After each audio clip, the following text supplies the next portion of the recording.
آپ ذرا ایک لمحے کے لیے اپنی آنکھیں بند کریں اور سوچیں کہ آپ ایک ایسی سرزمین پر رہتے ہیں جہاں آپ کے آباء و اجداد صدیوں سے بستے آ رہے ہیں، جہاں آپ کی مسجدیں ہیں، آپ کے کھیت ہیں، آپ کی یادیں ہیں، اور پھر ایک دن کوئی طاقتور گروہ آتا ہے اور کہتا ہے یہ زمین اب ہماری ہے، تم لوگ یہاں سے چلے جاؤ۔ بس یہی فلسطینیوں کے ساتھ ہوا۔ یہی کہانی ہے اسرائیل کے قیام کی۔ یہ سب کچھ اس وقت شروع ہوا جب دنیا میں دو عالمی جنگیں ہوئی۔ پہلی جنگ عظیم 1914 سے 1918 اور دوسری جنگ عظیم 1939 سے 1945 میں ہوا۔ ان جنگوں کے دوران یورپ کے بہت سے یہودی برادری کے لوگ ظلم کا شکار ہوئے۔ خاص طور پر جرمنی میں ہٹلر کے دور میں لاکھوں یہودیوں کو مارا گیا، ان پر ظلم ہوا۔ اس ظلم کے بعد دنیا میں ایک ہمدردی کی لہر اٹھی، لیکن اس ہمدردی کا رخ فلسطین کی طرف موڑ دیا گیا۔ اب ذرا اس سے پہلے کی بات کرتے ہیں۔ 1897 میں یورپ میں یہودیوں نے ایک تحریک شروع کی جیسے صہیونیت یا زیونزم کہا گیا۔ اس تحریک کا مقصد یہ تھا کہ پوری دنیا کے یہودیوں کے لیے ایک الگ ملک بنایا جائے۔ ان کے رہنما تھیوڈور ہرزل نے کہا کہ ہمیں اپنی ایک سرزمین چاہیے۔ ان کی نظر فلسطین پر تھی، کیونکہ یہودیوں کا ماننا ہے کہ یہ زمین ان کے آباء و اجداد کی ہے۔ اس منصوبے کو عملی شکل پہلی جنگ عظیم کے بعد ملی۔ اس وقت فلسطین برطانیہ کے قبضے میں تھا۔ 1917 میں برطانوی حکومت نے بلفور ڈکلیریشن جاری کیا، جس میں کہا گیا ہے کہ برطانیہ کی فلسطین میں ایک یہودی قومی وطن کے قیام کی حمایت کرتا ہے۔ اس وقت فلسطین میں اکثریت مسلمان عربوں کی تھی اور یہودی آبادی بہت کم تھی، لیکن اس سلامی کے بعد لاکھوں یہودیوں نے یورپ، روس اور دوسری جگہوں سے فلسطین آنا شروع کر دیا۔ رفتہ رفتہ فلسطینی عربوں کو یہ احساس ہوا کہ ان کی زمین، ان کے گاؤں، ان کی پہچان خطرے میں ہے۔ فلسطینیوں نے مزاحمت شروع کی، لیکن برطانیہ نے یہودیوں کی حمایت جاری رکھی۔ دوسری جنگ عظیم کے بعد جب ہٹلر نے لاکھوں یہودیوں کو مارا، تب دنیا بھر میں ایک دباؤ پیدا ہوا کہ یہودیوں کے لیے ایک محفوظ ملک بنایا جائے۔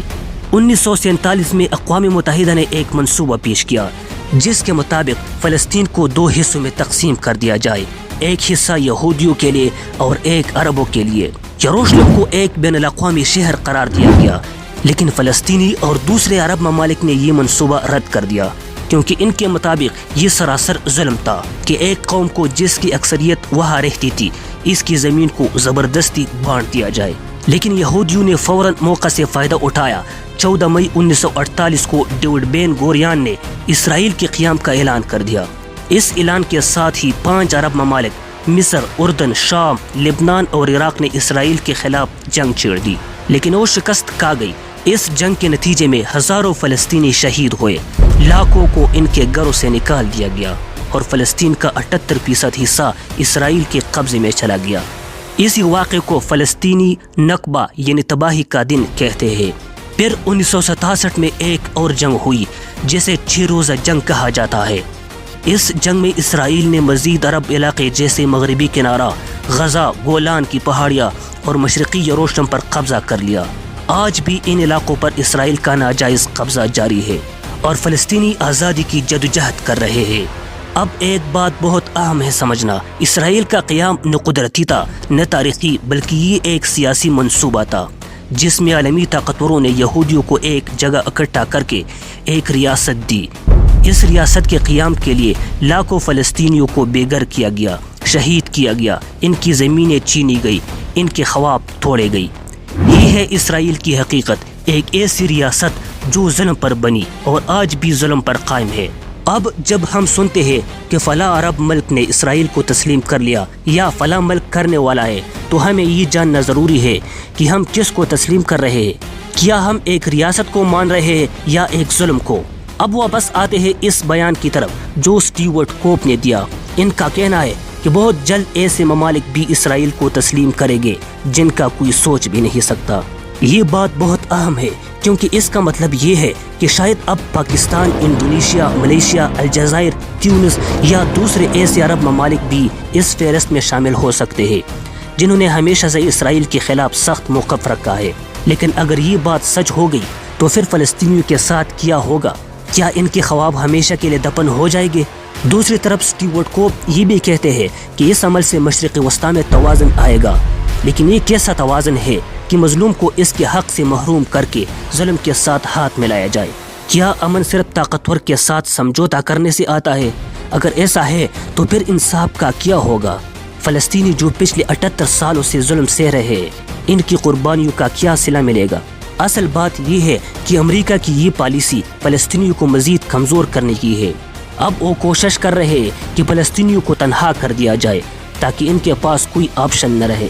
اگر دنیا کے سب مسلم ممالک اسرائیل کو تسلیم کر لے تو پھر فلسطینیوں کے لیے آواز اٹھانے والا کون رہ جائے گا؟ یہی وہ اصل خطرہ ہے جسے سمجھنے کی ضرورت ہے۔ پاکستان جیسے ممالک کے لیے یہ ایک بڑا امتحان ہے۔ ایک طرف امریکہ کا دباؤ، عالمی طاقتوں کی نظریں، اندرونی معاشی مسائل، اور دوسری طرف قوم کا جذباتی رشتہ فلسطین سے۔ ایسے میں کیا پاکستان اسرائیل کو تسلیم کر لے گا؟ کیا ہم بھی ابراہیم معاہدے کا حصہ بن جائیں گے؟ اس کا جواب ابھی واضح نہیں، لیکن حالات اس طرف جا رہے ہیں کہ شاید ایک دن ہمیں بھی اس فیصلے کا سامنا کرنا پڑے۔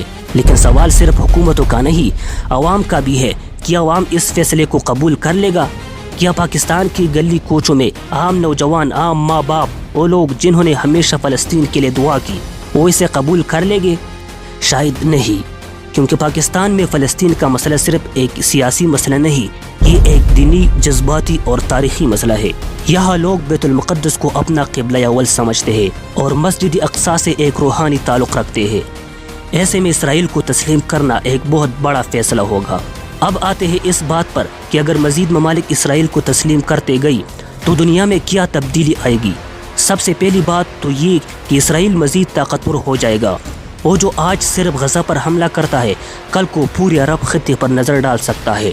دوسرا یہ کہ فلسطینیوں کی جدوجہد کو عالمی سطح پر کم حمایت ملے گی۔ تیسری بات یہ ہے کہ مسلم دنیا مزید تقسیم ہو جائے گی، کچھ ممالک اسرائیل کے ساتھ ہوں گے، کچھ اس کے خلاف، اور یہ تقسیم امت مسلموں کو مزید کمزور کر دے گی۔ یہ بات بھی یاد رکھنی چاہیے کہ اسرائیل صرف فلسطین کا مسئلہ نہیں، بلکہ وہ ایک وسیع منصوبے پر کام کر رہا ہے۔ وہ گریٹر اسرائیل کا خواب دیکھ رہا ہے، جس میں عراق، شام، اردن، مصر اور حتیٰ کہ مدینہ اور مکہ بھی شامل ہے۔ اگر ہم آج خاموش رہے تو کل وہ خواب حقیقت بن سکتا ہے۔ یہ سارا عمل ہمیں ایک بڑی تبدیلی کی طرف لے جا رہا ہے، ایک ایسی دنیا کی طرف جہاں طاقتور ہی انصاف کرے گا اور کمزور کو مجبور کر دیا جائے گا کہ وہ سر جھکا لے۔ اس لیے ضروری ہے کہ ہم آنکھیں کھولیں، حالات کا جائزہ لیں اور صرف وقتی مفاد کی بجائے طویل المدتی اثرات پر غور کریں۔ اگر ہم نے آج فلسطین کا ساتھ چھوڑ دیا تو کل کو کشمیر کا کیا ہوگا؟ اگر ہم نے آج ظلم کے آگے سر جھکا لیا تو کل کو ہماری خود مختاری کہاں جائے گی؟ اگر ہم نے آج اسرائیل کو تسلیم کر لیا تو کل کو ہم اپنے ضمیر کو کیا جواب دیں گے؟ یہ وقت ہے ہوش کے ناخن لینے کا۔ یہ وقت ہے کہ ہم صرف حکومتی بیانات پر نہ جائیں بلکہ عوامی سطح پر شعور پیدا کریں۔ یہ وقت ہے کہ ہم اپنی نسلوں کو بتائیں کہ بیت المقدس صرف فلسطینیوں کا مسئلہ نہیں بلکہ پوری امت مسلمہ کا مسئلہ ہے، اور جب تک ایک بھی مظلوم کی فریاد باقی ہے ہمیں حق اور انصاف کے لیے کھڑا رہنا ہوگا۔ دوستو، اگر آپ کو یہ معلوماتی ویڈیو پسند آئی ہو تو ویڈیو لائک کریں، اور ایسی مزید ویڈیو کے لیے چینل کو ضرور سبسکرائب کریں اور ساتھ میں بیل آئیکن بھی دبائیں۔